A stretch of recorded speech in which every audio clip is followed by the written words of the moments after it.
Yo guys, bersama saya lagi dalam Alright Nopod Channel. So dengan kesombongan dan keegohan Ketua Pemuda UMNO, siapa lagi yang tidak kenal dengan Akmal Saleh ini, ramai mengatakan beliau bermain politik kasar, politik tunggang bangsa dan agama, seakan-akan beliaulah pejuang dan sebagainya, sehingga dengan sembrono membuat panggilan-panggilan jelek kepada pemimpin-pemimpin ataupun sekutu ya di dalam parti ya di dalam kerajaan perpaduan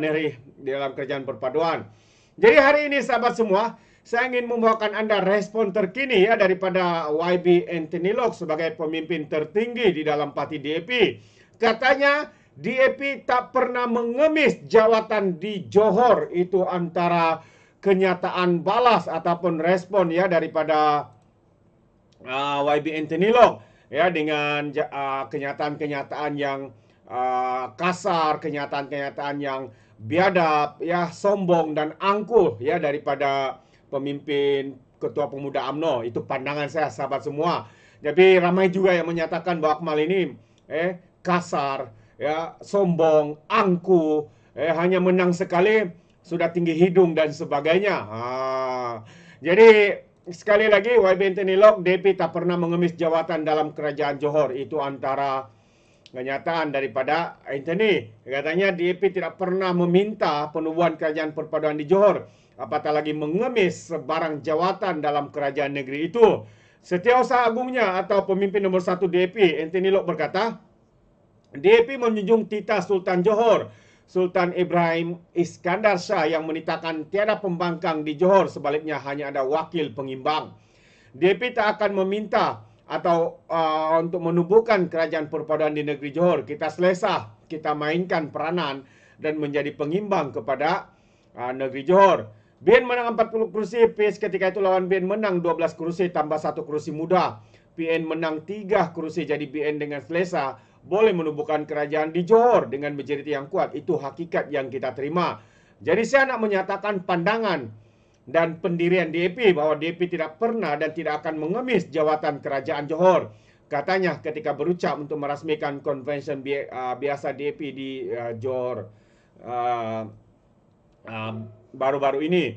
Jadi sahabat semua, itu antara respon ya, respon daripada YB Anthony Lok ya, apabila cadangan itu menerima reaksi beberapa pemimpin ya, sebenarnya cadangan untuk tubuhkan kerajaan perpaduan ini daripada Parti Amanah. Nah, termasuklah Ketua Pemuda UMNO Akmal Saleh yang kemudian menimbulkan polemik berterusan antara PAS dan juga Barisan Nasional. Jadi mengulas lanjut, Lok berkata polemik kononnya PAS Johor mahu kerajaan perpaduan itu bukan perlu dihentikan. Katanya dia juga telah memaklumkan kepada Liu Chintong yang juga pengurusi DAP Johor sejak tahun lalu supaya perkara itu tidak dibincangkan. Kepada rakan-rakan UMNO katanya pendirian kita jelas. DAP bukan jenis nak mengemis jawatan. Kita nak berada dalam kerajaan, kita lawan dalam pilihan raya, menang dalam pilihan raya, malah apa yang patut kita wakili katanya. Itu sebabnya untuk Johor, nasihat saya untuk ahli-ahli kita, bersabar, kita mainkan peranan kita sebagai wakil rakyat, sebagai adun. Kita berhikmat dan pastikan kita kuat. Kita menang balik sokongan rakyat, kita pertahankan setiap kursi kita dalam pilihan raya umum yang akan datang katanya. Jadi mengulas kerjasama antara PAS dan BR Johor dalam pilihan raya yang akan datang, ataupun PRN yang akan datang, Lok berkata ia akan dibincangkan bila tiba masanya. Soal pilihan raya umum depan nak bekerjasama apa caranya, apa modelnya, kita akan bincang di peringkat pusat. Tak perlu bimbang, tak perlu gusar. Tanggungjawab pemimpin DAP Johor buat kerja betul-betul, berhikmat kepada rakyat, jaga kawasan baik-baik, jaga kawasan kita sehingga kita menang balik semua kawasan kita ini. Mesej yang saya sampaikan katanya. Itu antara mesej ya daripada YB Anthony Lok berkaitan dengan isu degesaan untuk tubuhkan kerajaan perpaduan di Johor. Lalu Akmal Saleh ini membuat kenyataan yang begitu sombong lagi angkuh. Hari ini inilah pendirian daripada parti DAP ya, selepas memberikan respon terhadap isu ini. Dan berkaitan dengan Akmal Saleh ini, seorang akademik yang membuat satu ulasan, beliau mengatakan Akmal ibarat anak kucing berbanding PAS yang lebih berbahaya. Walaupun saya menganggap dalam pandangan saya Akmal ini seorang yang sombong, angkuh, lagi ego, namun Akademik ini berkata bahwa Akmal ini hanyalah sebagai anak kucing yang meroyan tidak habis-habis berbanding PAS yang lebih berbahaya. Jadi siapakah akademik ini? Ini dia Tajuddin Muhammad Rasdi ya, yang tidak pernah menyembunyikan rasa kurang senangnya dengan cara politik perkauman oleh Akmal Saleh. Bagaimanapun yakin bahwa apabila dibandingkan dengan PAS, Ketua Pemuda UMNO itu ibarat anak kucing walaupun liar.